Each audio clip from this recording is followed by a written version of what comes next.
এবারও এতদিন পেরিয়ে গেল, সঠিক বিচার নেই। এবারও কি তাহলে হার হলো সত্যের?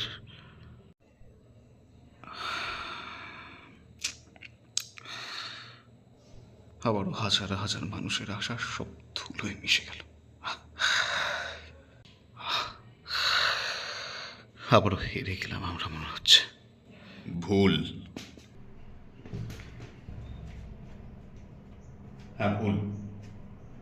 কারণ সমাপ্তি ঘোষণার আগেই উপসংহার রচনা করো তোমরা, আর এটাই তোমাদের মধ্যেকার সবচেয়ে কমন একটা ধারণা।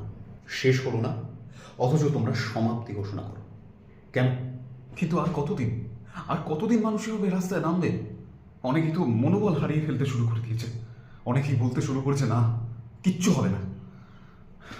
এদিকে সামনে পুজো, মানুষের মন কি ডাইভার্ট হচ্ছে না? স্বাধীনতা একদিনে আসেনি, 100 বছরের লড়াই ছিল ওটা।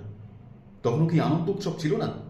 ছিল, কিন্তু মানুষের মনে একটাই লক্ষ্য ছিল, স্বাধীনতা। জানি, কিন্তু ওটা ছিল স্বাধীনতার লড়াই, একটা গোটা দেশের লড়াই। এটাও স্বাধীনতারই লড়াই, নারী স্বাধীনতা, বা হয়তো মনুষ্য শরীর বা মনের স্বাধীনতা। তুমি বলো, তুমি ভয় পাচ্ছ না? না, তুমি পাচ্ছ? হ্যাঁ, পাচ্ছি। তুমি তুমি পাচ্ছ, তার মানে তুমি পিছিয়ে পড়ছো এই আন্দোলন থেকে। তোমার তোমার আস্থা উঠে গেছে। না, কিন্তু ফলাফলের এই তারতম্যে, এই এই দেরিতে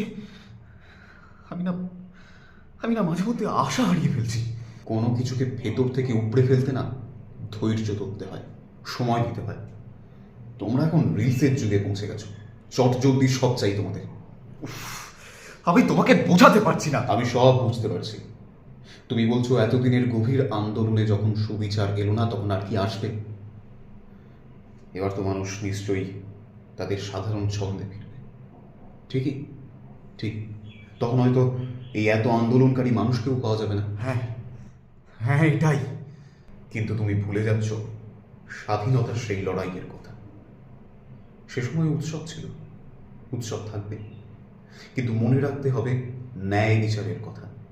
উৎসব থাকবে উৎসবের জায়গায়, বিচার থাকবে বিচারের জায়গায়। শোনো, দেশের আইন ব্যবস্থা, তার উপর একটু ভরসা রাখো।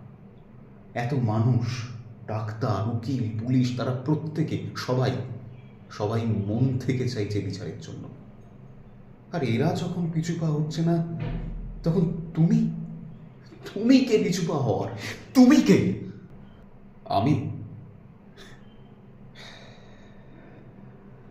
আমি তোমারই মধ্যেকার এক তুমি, বা হয়তো প্রত্যেকেরই মধ্যেকার এক সত্তা,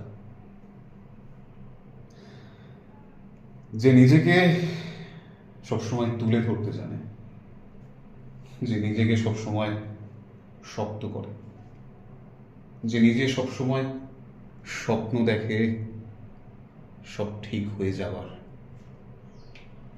সত্যের জয় হবার। আমি তোমাদেরই ভেতরে থাকা খুব চেনা তুমি। আমাকে উপলব্ধি করতে চাইছো? চোখ বন্ধ